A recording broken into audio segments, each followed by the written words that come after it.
Amici di Sketch, ben ritrovati, trasmissione breve in studio, tanti sono i servizi, presentazioni e anche gare, per cui non ci possiamo dilungare troppo in chiacchiere, ma pensiamo, e settimana scorsa ve lo abbiamo anche accennato, Ilenia Lazzaro insieme ad Alessandra Gazzola sono stati a Monte Carlo per andare a scrutare il primo campionato World E-Bike Series, qualcosa di veramente straordinario, dove c'è stato veramente il jet set, i VIP del ciclismo e non soltanto, e quindi tante interviste per questa nuova formula. Oramai le e-bike stanno diventando qualcosa di importante, è un mercato davvero fiorente e noi fa piacere anche far vedere esattamente quello che si svela e quello che può svelare dietro le quinte, ma soprattutto non è detto che la e-bike sia soltanto una passeggiata da fare tranquillamente senza far sforzi. In queste gare, in queste discipline bisogna tener conto dove spingere di più, dove spingere di meno, ma lo sentiremo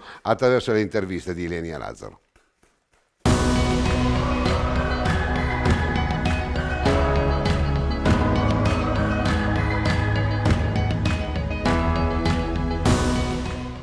Siamo con Pippo Pozzato. Pippo, insomma, non potevi mancare a questa presentazione, è un evento che viene presentato qui a Principato di Monaco, ma che riguarda comunque un circuito, quello delle bike, che si aprirà poi a tutto il mondo, perché insomma si parte da una tappa qui al Principato di Monaco, ma poi si parla anche di Italia, Europa, Svizzera e quant'altro. Ma sicuramente il mondo delle bike è un mondo interessantissimo che è scoppiato, perché comunque tutte le grosse aziende parlano di fatturati, gli stanno facendo le e-bike, e quindi è sicuramente un mercato interessantissimo a livello economico. Tanto piove? No, dai. È sicuramente interessantissimo a livello economico, poi se ci sarà dietro anche un campionato come sembra, la cosa è molto curiosa, molto, molto bella, e penso che guardando al futuro sia una cosa molto, molto bella e interessante, quindi siamo qui per vedere di cosa si tratta. La tua stagione quasi sta per finire, tutti si chiedono: continuerai il prossimo anno? Allora, la stagione finisce, tanto domenica partiamo per la Turchia, avremo ancora una settimana di corsa e poi la Japan Cup che sarà l'ultima dell'anno. Vediamo, stiamo decidendo, sono venuto via ieri dal campionato del mondo, abbiamo parlato un pochino con due squadre, stiamo vedendo, però è da capire un po' cosa voglio fare io, e quindi mi sono preso altri 15-20 giorni per decidere sul futuro. In bocca al lupo! Crepi, grazie. Siamo con Francesco Di Biase, questo circuito che nasce, diciamo, seguendo un trend di mercato, quello dei bikes che sta andando veramente alla grande, che raccoglie tappe in più zone dell'Europa, tra cui l'Italia. Ce ne vuoi parlare? Sì, certo, le World E-Bike Series WES sono il primo campionato internazionale di e-bikes, partiremo il prossimo anno con delle series in Europa. 4 tappe europee, partendo dalla splendida cornice dove siamo in questo momento di Monaco, per poi proseguire in Svizzera, nella zona di Ascona-Locarno, che ci accoglierà per la seconda tappa, e poi passeremo in Italia e Spagna, Barcellona. Avremo delle fasi di iscrizioni per team elite e poi team privati, più l'aggiunta di qualche spazio per le wild card locali, ma l'idea è quella di mantenere un numero molto basso di atleti per ogni prova, quindi poter in questo modo spingere il livello della competizione ai suoi limiti. Non crediamo in un evento di partecipazione di massa dove si possano mettere insieme atleti di altissimo livello con atleti che sono magari più amatori, e quindi abbiamo pensato a una series che abbia il sabato tutte le sue prove elite, quindi dove gli atleti uomini e donne, ovviamente separatamente, ma peraltro questo è un punto importante, in modo totalmente egalitario, quindi avremo stessi premi, stessi punti che si porterà alla classifica costruttori, perché avremo la classifica costruttori, per uomini e donne. La formula è quella dell'enduro classico oppure avete delle novità?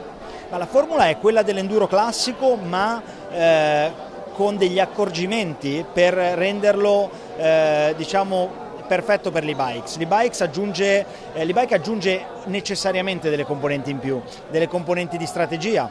Per esempio noi sia nell'enduro che nel cross country non prevediamo il cambio batteria, quindi faremo batteria unica, questo per due motivi: il primo per aggiungere appunto l'elemento strategico per l'atleta, che potrà in questo modo dovrà gestire la propria batteria, ma anche per l'industria, perché ci piace l'idea di poter far sì che si venga spinta nell'ottimizzazione dei consumi delle batterie, del dosaggio della potenza e quindi nella capacità di produrre dei mezzi che siano sempre più performanti. Marco Aurelio Fontana, Marco, questa bellissima presentazione di questo circuito nuovo, ma che è ormai il presente, direi, non più il futuro della mountain bike. Sì, dici bene, i numeri parlano abbastanza chiaro, ma in ogni caso penso che il divertimento su una bici elettrica arrivi sia per i beginners, quindi sia per chi arriva alla bici elettrica per la prima volta, ma anche per i professionisti. Quindi ho appena parlato con Julien e mi diceva che il suo easy spin, il suo giro del lunedì lo fa con la bici elettrica, quindi sta arrivando, come dici tu, giustamente al presente, ed è bello vedere come insomma ci sia una piattaforma adesso dedicata sia ai pro che agli amatori. Vediamo cosa succede, ma le cose sembrano interessanti. Ti ho visto entusiasta anche durante la conferenza stampa, prenderai parte a questo circuito perché insomma c'è la tappa in Italia, c'è la tappa in Svizzera, insomma sono 4 tappe fattibilissime con dei tracciati bellissimi tra l'altro, perché noi li abbiamo visti in anteprima. C'è nell'idea di Marco Aurelio Fontana nel 2019 di provare come fa già Martino Fruetta, che si è buttato a pieno nell'enduro anche lui. Sì, Martino ha scelto l'enduro come sua seconda disciplina e gli riesce anche bene. Io penso semplicemente che un atleta o un personaggio del mio livello debba essere contento quando va in bici, debba scegliere le cose che più gli piacciono, e quindi insomma il mio futuro è sicuramente da scrivere e vedremo un po' cosa succederà. È interessante che ci sia una tappa in Italia, a Maggiora, tra l'altro da un amico che è Stefano, con cui ci eravamo già sentiti perché ha tanti progetti in mente, e quindi vedremo un po'. Ora non posso dire niente, però la cosa interessante, bisogna vedere anche le date. La cosa più importante sarà vedere cosa vuole fare Marco Fontana da grande. E infatti cosa vuole fare Marco Fontana da grande? Allora, innanzitutto adesso noi ormai lo sai, ci seguono anche per il ciclocross, noi lo seguiremo tutto, ti vedremo nei campi gara, magari un po' più avanti, perché anche i gemelli cominciano un po' più avanti, tutti cominciano un po' più avanti, anche Nadir, però insomma tutti cominciano, alla fine tutti cominciano. Vedremo, dai, ti ripeto, adesso voglio pensare un po' alle vacanze, rilassarmi, con l'azienda decideremo assieme cosa fare. Le cose sono andate meno bene di quanto mi ero pronosticato, però devo comunque ringraziare tutto il team Bianchi Countervail, perché hanno fatto un grandissimo lavoro, abbiamo viaggiato assieme, abbiamo condiviso momenti belli e meno belli, ma quasi tutti bellissimi. E quindi vedremo un po'. Sì, so che i miei colleghi partiranno un po' più avanti, un po' come facevo io qualche anno fa, e auguro a tutti il meglio. Li ho visti tutti belli carichi, è stato un bel mondiale, e quindi è stato bello condividere questo momento con una nazionale che è sempre più unita e alla fine porta a casa i risultati. Quindi dai, vedremo un po' per la stagione invernale, adesso penso un po' a rilassarmi. non vedo in Italia ancora questa multidisciplina veramente a tutto tondo, nonostante Castani ci abbia provato, perché i gemelli Braidot ad esempio, tu stesso mi pare hai partecipato, hai girato anche in pista per allenarti e quant'altro. Ho fatto la strade bianche, insomma qualcosa si è fatto. Per me la cosa più simpatica è che prima prendevano i talenti della strada per fare fuoristrada, e quindi sai, era tutto sulla strada, no? Il business e i talenti, e quindi li prendevano da lì per portarli a fare ciclocross o fare mountain bike, scusate. Adesso invece è il contrario, ci sono un sacco di talenti nel fuoristrada che vengono presi e portati sulla strada. Ora, il livello dello sport agonistico è altissimo in tutte le discipline, in tutti gli sport. Io posso parlare del mio mondo e secondo me il fuoristrada ha raggiunto veramente un livello atletico e fisico incredibile, e quindi si vedono questa multidisciplinarità. Chiaro che io l'ho sempre spinta, insomma, da una vita, mi piace vedere i ragazzi che la praticano. Poi in Italia, che dire, c'è chi lo fa, c'è chi non lo fa. Io più che dire che è una cosa positiva non posso, ognuno avrà i suoi interessi, ognuno ha la sua vita, quindi non si può entrare nelle vite e nelle altre squadre. Però sono convinto che faccia bene, che sia stimolante soprattutto. I ragazzi hanno bisogno di vedere il mondo un po' più largo, di scegliere e poi decidere, no? Quindi io forse voglio dire solo questo. Qui a Monte Carlo 2 star d'eccellenza, abbiamo Julien Absalon e Pauline Ferrand-Prévot. Julien, un circuito nuovo, ma il mercato va così, e bike ormai non è più il futuro ma il presente. Sì, sono qui alla presentazione di questo nuovo circuito. Sono utilizzatore bike da qualche anno. Penso che in futuro ci saranno sempre più circuiti, anche competitivi in e-bike, in quanto il movimento si sta sviluppando sempre di più. Parlando della stagione passata in mountain bike, vorrei una tua considerazione su queste atlete che sono sempre più multidisciplinari. Abbiamo visto a Innsbruck la vittoria della Stiger, ma abbiamo qui davanti Pauline, che è stata una delle prime ad aver vinto su strada, ciclocross e mountain bike. Cosa ne pensi? Bisogna provare. Fa tutto parte dello stesso mondo, quello del ciclismo. Ci sono dei collegamenti tra le discipline, tra la mountain bike, la strada, il ciclocross. È possibile passare da uno all'altro, un weekend in una disciplina, un weekend nell'altra.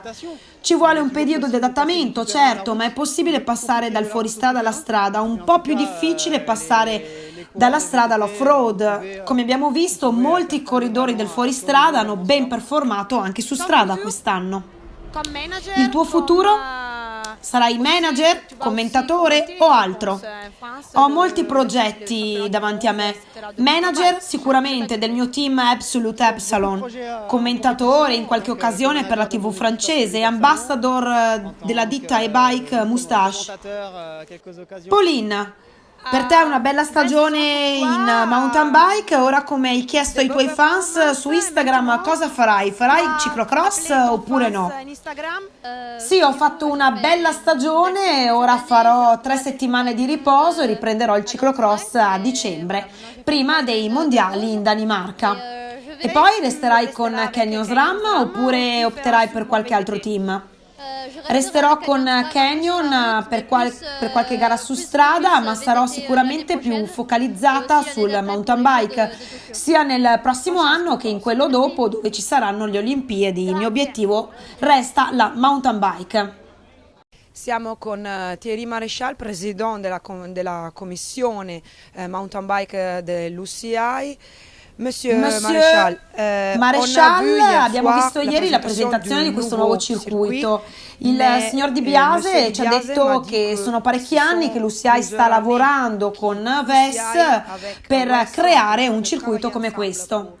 Sì, è un circuito nuovo, ufficializzato da solo 4 giorni durante il congresso di Innsbruck. Lavoriamo per il futuro in quanto abbiamo previsto un campionato del mondo il prossimo anno per quanto riguarda le e-bike. Sarà a Mont-Sainte-Anne, nella stessa sede dei restanti mondiali di cross country. Stiamo lavorando con VES perché penso che dobbiamo andare veloci. Il mercato non aspetta e il futuro vedrà una serie vera e propria dedicata alle bike. Come unire gli agonisti agli amatori in questo tipo di circuiti? Conosco molto bene il mondo e-bike, vado in e-bike da circa 5 anni. C'è l'aspetto popolare, che è quello più conosciuto e conosciamo già tutti, e questo nuovo aspetto un po' più agonistico. Quello che dobbiamo trovare è una collocazione specifica per questa disciplina. Non dobbiamo fare un clone del cross country, dobbiamo trovare una disciplina specifica per questo tipo di bici. Parliamo dell'XCE, dell'Eliminator. Ci sarà la possibilità di ritrovare l'Eliminator all'interno del programma del cross country? Mi spiego meglio. Da quello che abbiamo visto in Italia, l'Eliminator ha perso un po' di appeal da quando si è completamente staccato dalla Coppa del Mondo di cross country. L'Eliminator è una disciplina un po' speciale perché abbiamo visto in questi anni che ha pochi partecipanti e poche nazioni interessate. È difficile mettere in planning questa disciplina all'interno del folto programma di Coppa del Mondo cross country. Abbiamo avuto un organizzatore che si è proposto di organizzare un circuito a sé stante e abbiamo lavorato ovviamente con lui. Non sappiamo quale sarà la disciplina emergente. Abbiamo i Giochi Olimpici che vogliono discipline sempre più spettacolari. Può essere che l'XCE ritorni, ma abbiamo anche lo short track che sta andando molto molto bene. C'è la possibilità di un campionato del mondo allora di short track? Perché no? Staremo a vedere, è una disciplina che piace. Abbiamo ora anche il pump track. La mountain bike è un po' il laboratorio del ciclismo. Cerchiamo sempre delle nuove formule nuove e fino ad ora ha sempre funzionato. Per quanto riguarda l'equità dei premi, questo circuito ha il montepremi uguale per uomini e donne, Anche nel ciclocross si va verso la parità. Si avrà la parità anche nel cross country nel downhill prossimamente? Sì, sicuramente, è il nostro obiettivo, è l'obiettivo di David Lapartière, affermato anche all'ultimo congresso, avere una parità completa uomo-donna in tutti i circuiti del fuoristrada. Grazie, Monsieur Maréchal. Grazie a voi. Ieri abbiamo assistito a questa bellissima presentazione di un circuito nuovo, 4 tappe, di cui una al Principato di Monaco, una in Svizzera, una in Italia e la chiusura in Spagna. WES, World E-Bike Series, una nuova concezione che unisce la sostenibilità, la mobilità sostenibile con l'agonismo. L'agonismo non solo per gli elite ma anche per i master, con una bella nuova formula. Al sabato le prove destinate agli elite maschili e femminili. Attenzione, perché sarà un'iscrizione a numero chiuso, quindi ci sarà poi anche la lotta per iscriversi nelle varie tappe della series. Quindi la domenica una ride più aperta alle persone che vogliono provare il mondo dell'e-bike, con tracciati diversi in base alle difficoltà. Il tutto condito da un regolamento accattivante con una classifica di mondiali costruttori, quindi diciamo un mix tra quello che abbiamo visto fino ad ora nel mondo dei motori, MotoGP e automobilismo. Nel ciclismo non è mai stato fatto, quindi in bocca al lupo agli organizzatori di World E-Bike Series, perché sarà sicuramente un'edizione stellare.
Bene, abbiamo visto questo bel documento da parte di Lenia Lazzaro e Alessandra Gazzola a Monte Carlo, abbiamo anche capito cosa sta succedendo dietro le e-bike, ma soprattutto quello che succederà negli anni futuri sarà veramente qualcosa di straordinario. Cross Country, Adige e Gorzone, quindi è l'ultima series di quest'anno. Andiamo, questo è un servizio di Alca Media.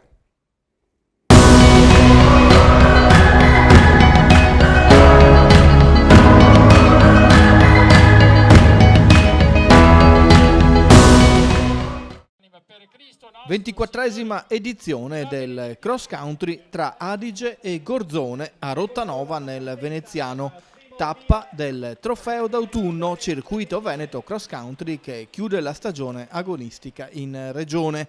Partenza per categorie. Nella gara Open il gruppo composto da 7 atleti, Zoccarato, Visinelli, Tauceri, Rossi, Dei Tos, Carraro, Dalpiva, viaggia compatto. La situazione non cambia fino all'ultimo giro, dove Rafael Visinelli allunga, involandosi da solo verso la vittoria finale. A completare il podio Mattia Rossi ed il terzo posto di Tiziano Carraro. Nella gara femminile Giorgia Marquette si porta da subito al comando, tallonata da Anna Lirussi. A conclusione dei 3 giri previsti, la prima a tagliare il traguardo è Giorgia Marquette davanti ad Anna Lirussi e Noemi Pilat.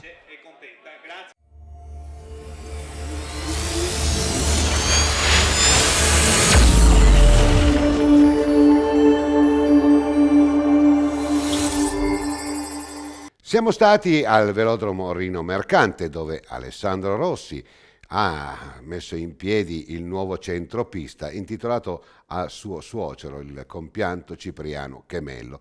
Insomma, una bella cosa, una bella iniziativa, e soprattutto ridà lustro a quel velodromo Rino Mercante che qualche mese fa pareva in pericolo. Bene, grazie ad Alessandro Rossi il pericolo pare che non ci sia più, anche perché le note vicende che hanno attraversato Bassano del Grappa con il calcio si sono trasferite a Vicenza, quindi in buona sostanza tutto è stato fatto per nulla, quindi il calcio avrà la sua dimensione, così anche come la dignità del ciclismo ed altre attività. Mi piace, sono contento di questo, anche perché pensate che coloro che erano i detrattori del ciclismo, coloro che non volevano assolutamente far sì che il ciclismo vivesse al velodromo Rino Mercante, ma che continuasse, anzi facessero questo impianto dedicato soltanto al calcio, si sono tanto ricreduti e quindi hanno fatto una marcia indietro e adesso sono tutti contenti di assistere a questo nuovo progetto del velodromo Rino Mercante. Noi, per non far torto a nessuno, abbiamo intervistato soltanto il nostro presidente Renato Di Rocco, che possiamo chiaramente e sinceramente dire che è il presidente dei velodromi, prima quello di Treviso e oggi questo di Bassano.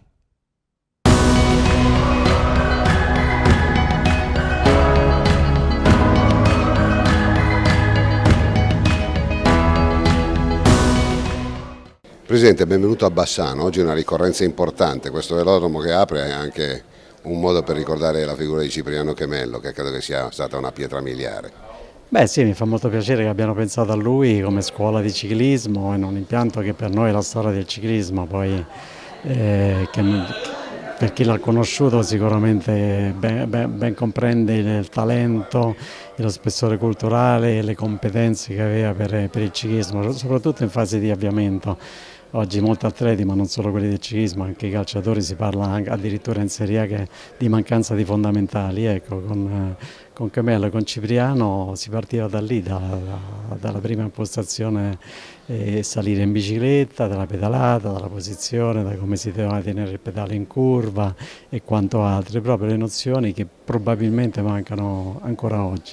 Un grande educatore, io partirei da lì, perché è sempre un rapporto costante e continuo con gli atleti, nel dialogo soprattutto, qualche volta anche qualche richiamo necessario. Era un po' turbolento negli ultimi periodi, però giustamente vedeva che le cose non andavano più come ai suoi tempi, per cui si lamentava spesso, però devo dire che a posteriori si comprende quanto fosse appassionato al ciclismo, quanto fosse conoscitore del ciclismo e soprattutto la sua professionalità, per cui essere qui è un piacere. Ripeto, mi fa molto piacere che la città e soprattutto chi gestisce la parte tecnica del velodromo abbia pensato a lui per l'apertura di una scuola. Parlando del velodromo, pare fuori pericolo il discorso del calcio, oramai l'abbiamo archiviato, siamo stati a Roma da lei a parlarne. Ecco, si interfaccia la federazione con il comune per poter trovare i fondi per poterlo rimettere a posto? Ma sì, all'epoca eravamo già intervenuti quando c'era il progetto di ampliamento per il calcio, poi è venuto meno questo pericolo.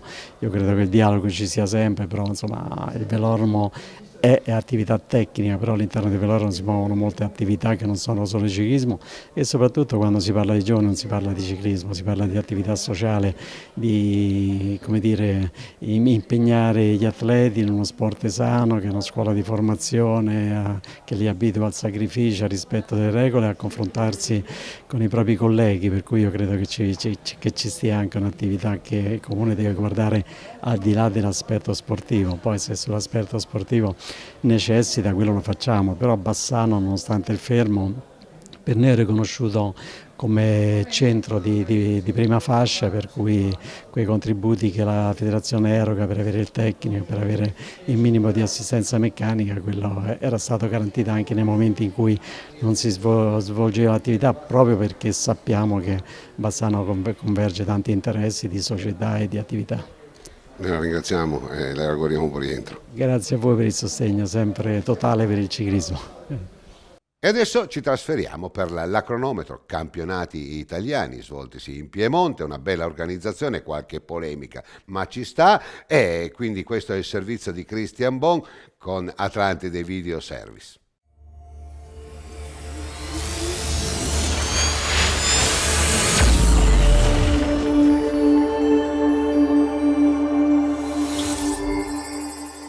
Gentili signore e signori, torna il grande ciclismo, uno dei momenti più attesi dagli appassionati delle sfide contro il tempo. È il momento dell'edizione 2019 dei campionati italiani a cronometro di ciclismo, organizzati dalla Rostese Rodman, sotto l'egida della Federazione Nazionale e in collaborazione con la Regione Piemonte, con il patrocinio dei comuni attraversati dal percorso di gara, vale a dire Cavour, Bibbiana e Campiglioni Fenile. Ed è una splendida giornata di sole ad accogliere i migliori specialisti di questa disciplina a Cavour, una splendida cittadina che è considerata il salotto del Pinerolese e che è attraversata dalla celebre strada delle Mele. Un anello in bicicletta di 143 km attraverso un centinaio di aziende agricole in uno dei distretti più fertili ed affascinanti del Piemonte. Ora una bella soggettiva del borgo appunto di Cavour, visto dall'alto, che ospita la sede di partenza del campionato italiano a cronometro. Qui con le immagini siamo tra i box delle ragazze e dei ragazzi, come potete ben vedere la Wheeler e i mezzi della Bardiani CSF. Qui con le ragazze delle Fiamme Oro, oggi per questo team gareggiano Pirrone, Barbieri, Balsamo e Confalonieri. Qui intanto il foltissimo pubblico alla partenza della prova, e ora siamo al via con Vittoria Bussi del BJ Bike Club. Per le ragazze il percorso da affrontare è di 20 km e 500 metri, completamente pianeggiante, attraversando i comuni, li abbiamo già citati, di Cavour, Bibbiana e Campiglione Fenile. Ricordiamo anche che tra i corridori che hanno vestito la maglia della Rostese, la squadra organizzatrice, nelle categorie giovanili e che sono passati poi professionisti, ci piace ricordare Fabio Felline, che oggi milita per il team Trek Segafredo e che sarà presente per la prova riservata alla categoria maschile. Intanto vedete anche gli striscioni, tantissimi tifosi, soprattutto quelli di Alan Marangoni presentissimi. Vedete il team cotignolese proveniente direttamente da Ravenna per il proprio Beniamino. E ora siamo al via con la torinese Rossella Ratto delle Fiamme Azzurre, che prende proprio adesso il via ufficiale. Lei è l'atleta di casa e sicuramente oggi punta a fare bene. Ora l'inquadratura passa sull'atleta della B-Pink, Lisa Morzenti. E ora siamo con la pedana di partenza su la nostra campionessa italiana in carica. Ora sta arrivando sul rettifilo d'arrivo Tatiana Guderzo, la vediamo sprintare proprio in queste ultime fasi e il cronometro segna 28 minuti e 48 secondi, un tempo piuttosto alto, e quindi resiste il primato della Bussi. Siamo nuovamente in corsa ora, sempre con Elena Cecchini, la vediamo impegnata in queste fasi finali di corsa, e la nostra atleta ha fatto segnare un buon intertempo all'ultimo rilevamento, e potrebbe essere lei ora che va a insidiare il primato della Bussi. Vedremo appunto questa sfida al Cardio Parma, chi se la andrà ad aggiudicare tra Bussi e Cecchini, e vediamo appunto queste ultime fasi finali. Ce le vogliamo gustare tutte queste ultime fasi, ma attenzione, la telecamera ora si riporta sul traguardo. L'arrivo ora è quella della Arianna Fidanza. Arianna Fidanza, anche per lei l'arrivo 29 minuti e 14 secondi, lontana dal podio anche lei.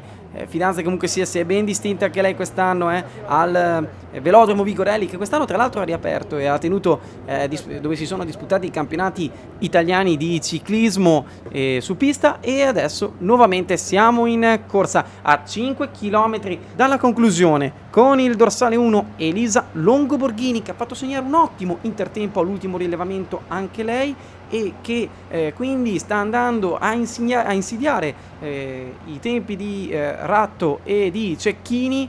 E quindi abbiamo le fasi finali e ce le vogliamo gustare tutte queste ultime fasi anche di Elisa Longoborghini, che ha fatto segnare un buon intertempo, e attenzione perché adesso è segnalata a 2 secondi di vantaggio da Vittoria Bussi. È lì tra Vittoria Bussi ed Elena Cecchini. Qui intanto sta per tagliare il traguardo Silvia Valsecchi, che è giunta terza al campionato italiano dello scorso anno, ferma il cronometro a 28 minuti e 47 secondi, un secondo in meno di Tatiana Guderzo, ma è lontana dai 28 minuti e 24 della Bussi. E ora siamo nuovamente su Elisa Longoborghini, ultime fasi finali per la nostra punta di diamante della nazionale, che ricordiamo è giunta nona ai recenti campionati mondiali in Innsbruck, e che quindi lei personalmente si è ritenuta molto soddisfatta della sua prova. Ora in questo momento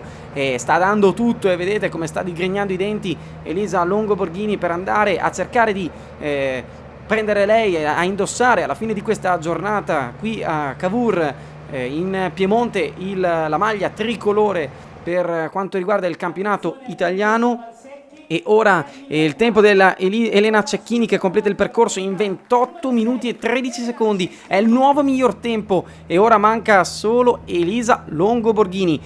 Siamo nel finale di corsa di Elisa Longoborghini e si prospetta una sfida all'ultimo secondo con Elena Cecchini. Attenzione quindi a questa fase interessantissima tra le due nostre portacolori, Elisa Longoborghini e Elena Cecchini. Ora stiamo entrando nelle ultime fasi con, a momenti dovrebbe spuntare il triangolo rosso dell'ultimo chilometro. Intanto bellissima la prova di Elena Cecchini, che è quindi in prima posizione nella classifica virtuale, e adesso siamo alle ultime centinaia di metri, siamo a 350 metri dalla conclusione per la prova di Elisa Longoborghini. Stiamo entrando adesso nel centro abitato, e quindi tra poco Elisa Longoborghini sarà lei che andrà. Attenzione, ha sbagliato strada Elisa Longoborghini, ha rischiato tantissimo con quella moto, è andata dritta e sta continuando addirittura, quindi attenzione, questo errore di Elisa Longoborghini con la svolta a sinistra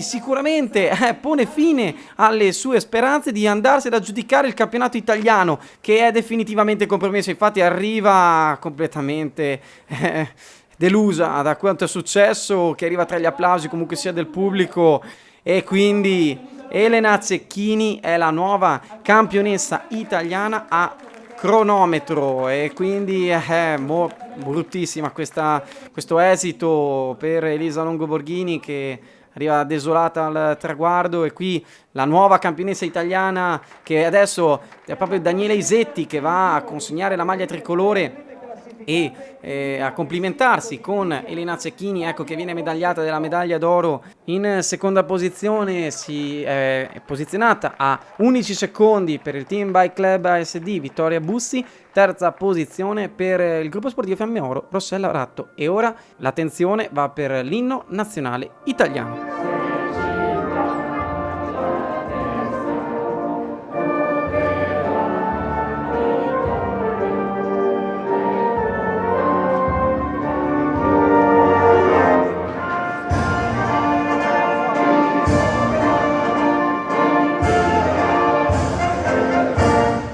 Ed ecco l'arrivo al rallenti quindi di Elena Cecchini del gruppo sportivo Fiamme Oro, seconda Vittoria Bussi del Bike Club ASD, terza Rossella Ratto, e questo è il podio tricolore.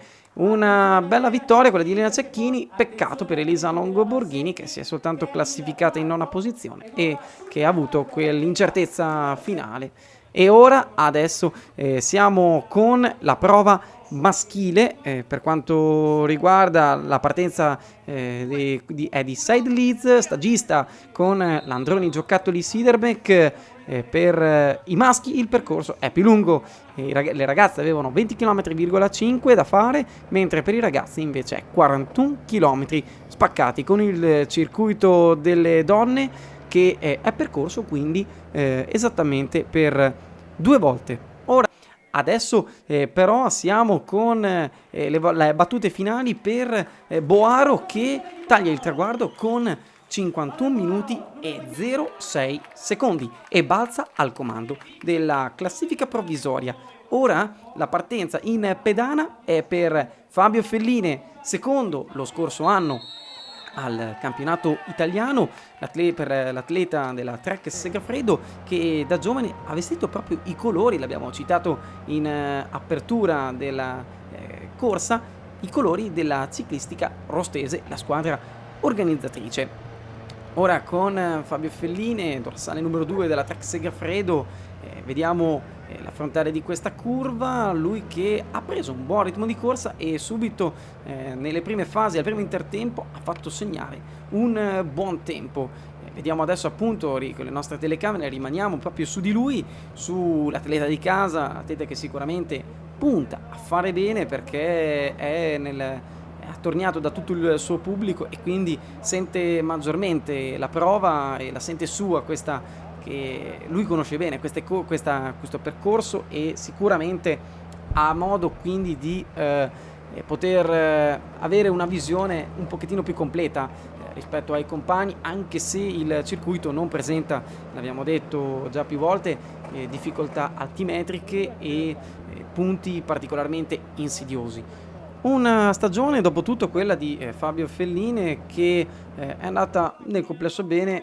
Andiamo sicuramente a citare la sua Tirreno Adriatica, dove è giunto nelle prime posizioni nella tappa iniziale, quella da Lido di Camaiore a Lido di Camaiore. E ora attenzione, perché in rampa di lancio troviamo invece il campione uscente, reduce da un mondiale su strada da protagonista, vale a dire Gianni Moscon, lui che è giunto in quarta posizione, elogiatissimo dal commissario tecnico della nazionale Davide Cassani.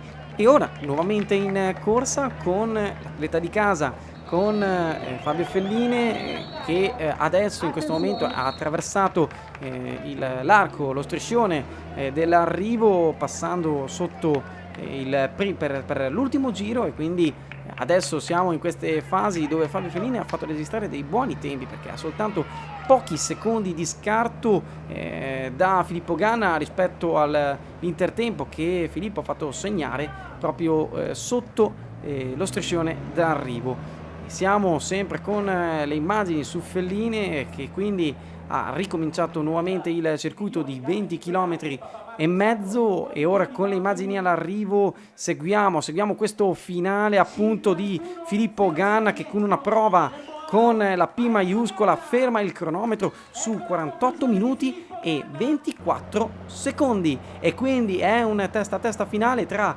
Felline e Ganna. Non dimentichiamoci ovviamente di Gianni Moscon, anche lui tra i favoritissimi. Attenzione comunque sia questa fase molto delicata e decisiva tra Fabio Felline, Filippo Ganna ed Gianni Moscon. Sono loro che i papabili vincitori di questo campionato italiano tricolore. Vedremo a fine giornata chi è andrà ad indossare questa maglia, che dovrà portare poi per tutto l'arco della stagione prossima per quanto riguarda le prove a cronometro. E vediamo questa fase di Felline, dove pennella con una certa maestria le curve, dove riesce a fare dei tagli abbastanza incisivi. Non ci sono curve comunque sia che mettono in particolare difficoltà, e quindi sono tutte quante curve abbastanza veloci, lo ricordiamo, non come per questo circuito. E adesso con le immagini nuovamente con l'arrivo, abbiamo l'arrivo del portacolori della BMC, Alessandro De Marchi, protagonista nella tappa più dura della Vuelta, nelle tappe più dure della Vuelta, che ferma il cronometro su 49 minuti e 45 secondi, e quindi è al secondo alle spalle di Ganna. Intanto abbiamo visto anche il portacolori della Quick Step Floors. Attenzione ora, perché Gianni Moscon, che finora agli intertempi è sempre stato secondo dietro Ganna, sta accelerando vistosamente nel finale. Filippo Ganna è in prima posizione sia agli ultimi intertempi che Gianni Moscon ha appena attraversato. Intanto abbiamo visto sicuramente come Gianni Moscon con una certa facilità è andato a passare il corridore che era partito un minuto prima di lui, e adesso è lanciatissimo in questo finale. Le velocità sono altissime in questo frangente di corsa, la posizione è perfetta dal punto di vista stilistico di Gianni Moscon, e sta azionando un rapporto perfetto per quanto riguarda questi tratti in lungo rettilineo. E ora Gianni Moscon, che aveva fatto segnare qualche secondo di scarto da Ganna, sta andando a recuperare. È una sfida ora che quindi si va a stringere su Filippo Ganna e Gianni Moscon. Gianni Moscon che è stato tagliato fuori dalle corse a causa di quella squalifica che tutti quanti conosciamo bene al Tour de France, poi dopodiché ha iniziato a riprendere le corse in questo finale di stagione e l'ha fatto alla grande, andando a vincere alla Coppa Agostoni, al Giro delle Brianze e andandoci ad aggiudicare poi il Giro della Toscana, il Memorial Alfredo Martini, che gli sono servite per l'avvicinamento al mondiale, che ha portato i suoi frutti, perché Gianni Moscon ha dimostrato di un giorno, per lo più, andare a potersi aggiudicare anche lui e andarsela a giocare per il titolo irridato. Ora la miraglia della Nippo Vini-Fantini, vediamo che a costata adesso si spostano anche le altre maglie, le altre ammiraglie della Trek Segafredo che abbiamo visto inquadrate, e quindi Gianni Moscon si sta velocemente avvicinando a coloro che lo hanno preceduto sulla pedana di partenza. Un Gianni Moscon, una moto praticamente, la velocità adesso media è più o meno intorno ai 50 km all'ora, così come è stato per Filippo Ganna, e questo quindi la dice lunga su quanto stanno spingendo sui pedali e quanto la sfida sia accesa fino agli ultimi metri di gara, perché sono adesso il tempo indica che Gianni Moscon è quasi a pari di Filippo Ganna, ancora c'è mezzo secondo di scarto tra i due, quindi una sfida bellissima questa di questi due grandi talenti italiani. Di Filippo Ganna ne abbiamo già parlato, Gianni Moscon ne abbiamo anche lui parlato doverosamente, non ci resta che dire che tutte e due per tutte e due si pronostica un futuro roseo, appunto, per le nostre maglie azzurre, che li aspettano, li attendono per i prossimi appuntamenti negli anni. E attenzione, perché Gianni Moscon adesso ha un altro ulteriore vantaggio, ha come punto di riferimento questi due atleti che vedete inquadrati. Adesso giustamente la moto della scorta tecnica della polizia si va a spostare per lasciare spazio, e attenzione perché il corridore della Nippo Vini-Fantini è Alan Marangoni che viene raggiunto, e attenzione perché davanti sembra la maglia quella dell'Androni Giocattoli Sidermec. Adesso siamo un po' distanti e attendiamo un altro riscontro visivo, dovrebbe essere il portacolori dell'Androni Giocattoli Sidermec. Adesso ovviamente la nostra telecamera non va ad interessare, ecco che ora, soltanto adesso, va a bypassare alle Alan Marangoni. Vediamo Gianni Moscon e l'atleta che abbiamo appena passato, e ora giustamente la nostra telecamera si tiene a debita distanza. Si tratta di Mattia Cattaneo, che è stato anche lui superato di netto da Gianni Moscon, un sorpasso importante quello di Gianni, che ha recuperato ben due atleti che lo avevano preceduto in partenza. Siamo nelle fasi conclusive adesso, perché ci troviamo agli ultimi 400 metri di corsa, e attenzione perché abbiamo questo finale incertissimo fino all'ultimo. Adesso Filippo Ganna è stato raggiunto e passato da Gianni Moscon. Adesso è Moscon con un vantaggio di 1,5 secondi. Vediamo questo finale con Felline che è anche lui addirittura d'arrivo, fa segnare 49,19. Moscon ha 1 minuto di vantaggio, e per soli 2 secondi è il miglior tempo su Filippo Ganna con 48 minuti e 21 secondi. Con questo tempo straordinario Gianni Moscon del Team Sky si conferma campione italiano a cronometro. Seconda posizione per Filippo Ganna della UAE Team Emirates con soltanto 2 secondi di svantaggio. Terza posizione del podio per Fabio Filline, l'atleta di casa della Trek Segafredo, e qui Daniela Isetti, vicepresidente della Federazione Ciclistica Italiana, che si va a complimentare con il podio tricolore. Gianni Moscon a cui viene consegnata la maglia e la medaglia d'oro di primo classificato. Un Gianni Moscon contento che viene da questo finale di stagione in crescendo, e vedremo appunto l'anno prossimo cosa saprà regalarci. Da Cavour è tutto, l'appuntamento passa alle prossime corse. È una grande organizzazione un complimento speciale ai comuni che hanno partecipato, i 3 comuni di Cavour, Campiglione Fenile e Bibbiana, e grande agonismo, ciclisti all'altezza della risposta che ci aspettavamo, ma soprattutto un territorio caldo, accogliente, solare. Solare anche la giornata in un percorso, quello delle mele, che ha voluto pensare, grazie anche al nostro contributo, alla nostra scelta, di valorizzare quello che è il più grande prodotto, il più grande sforzo del lavoro della nostra terra, l'agricoltura, e qui ce n'è tanta, per cui i nostri atleti hanno davvero percorso delle strade indimenticabili che immagino potranno essere anche ripercorse, chi lo sa, magari anche l'anno prossimo in qualche altra competizione.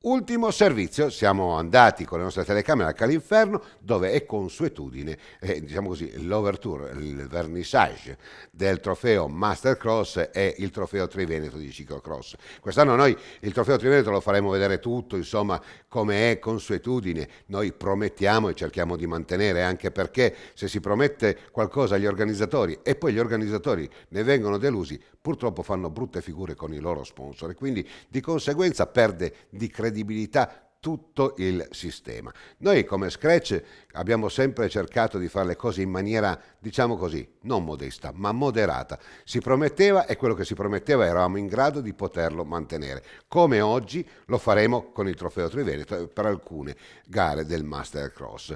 Questo è perché cerchiamo di staccarci un po' dalle polemiche, vorremmo che tutti facessero così, ma non è sempre così. Ma noi continuiamo con la nostra strada e con la nostra strada dell'onore. Parola d'onore vuol dire qualcosa di importante e oggi ce n'è veramente tanto di bisogno. Maurizio Schiavon, LSMP, oramai più di un decennio che accompagniamo questa grande avventura, Trofeo Triveneto, non soltanto Mastercross, quel quid in più, insomma tanta roba, ma anche tanti ritorni si spera. Sì, tanti ritorni nel senso di gradimento, e poi come sempre il cross è una disciplina fantastica, a parte così l'amore per la natura ed esserci vicini, però anche il fango è una gran bella componente. Nel servizio precedente siamo stati a Monte Carlo, abbiamo avuto la fortuna di intervistare Marco Aurelio Fontana, il quale diceva: guarda, una cosa bella che sta succedendo è che una volta gli stradisti venivano presi, portati nel ciclocross per fare un po' di cartello. Oggi la cosa è completamente cambiata. Il ciclocrossista diventa uno stradista e diventa uno stradista importante. Anche questo vuol dire merito un po' di tutto quello che è stata, diciamo così, la sinergia, le forze in campo di tante persone che in questi anni hanno organizzato. Certo, la sinergia, le forze in campo e anche la completezza della specialità, perché nel mio modestissimo modo di vedere l'atleta diventa molto completo, non è più solo uno stradista, ma se la sa, secondo me cavare anche nelle difficoltà, e questo penso anche in strada sia una cosa molto importante. Se l'SMP, una sella si testa anche nel ciclocross, anzi mi viene a dire soprattutto nel ciclocross, vero? Sì, sempre e soprattutto nel ciclocross, perché i materiali e i componenti vengono sicuramente stressati e questo è molto importante per noi perché abbiamo modo di vedere tutte quelle componentistiche di forze e di caratteristiche fisico-meccaniche che vengono appunto sollecitate e quindi abbiamo modo di renderci conto proprio come vanno i materiali. Sia per uomo che per donna? Assolutamente sì, le nostre selle vengono apprezzate sia da uomini che da donne e generalmente chi comincia ad apprezzarci poi di solito non ci abbandona più. Giacomo Salvador, insomma, io parlo del Trofeo Triveneto perché è un po' il fiore all'occhiello di quello dove è partito. Si riparte da dove ci si è lasciati, senza nessuna esclusione, mi pare che sia un calendario veramente nutritissimo, 16 gare in totale non sono poche. No, abbiamo una gara in più dell'anno scorso che è molto importante, andiamo in Slovenia. E sono 2 ragazzi bravi che hanno voglia di fare e noi cercheremo di far risaltare quella gara come tutte le altre perché ci tengo, mi metto in gioco anche quest'anno e sarò presente a ogni gara perché va bene così, perché le cose risultino bene nei confronti degli sponsor, perché quelli sono sacri, perché senza di loro non si potrebbe fare quello che stiamo facendo. Poi con l'aiuto di tutte le società che sono splendide, stanno migliorando di anno in anno, però bisogna sempre starci vicino, perché quando si firmano delle carte bisogna essere seri e fare le cose in maniera fatta bene. Ci vediamo il 21 a Cles. Sì, il 21 a Cles, io sono già il giovedì sera, vado lassù perché mi hanno già chiamato e facciamo venerdì, sabato e domenica a Cles, che sarà la prima internazionale del Master Cross.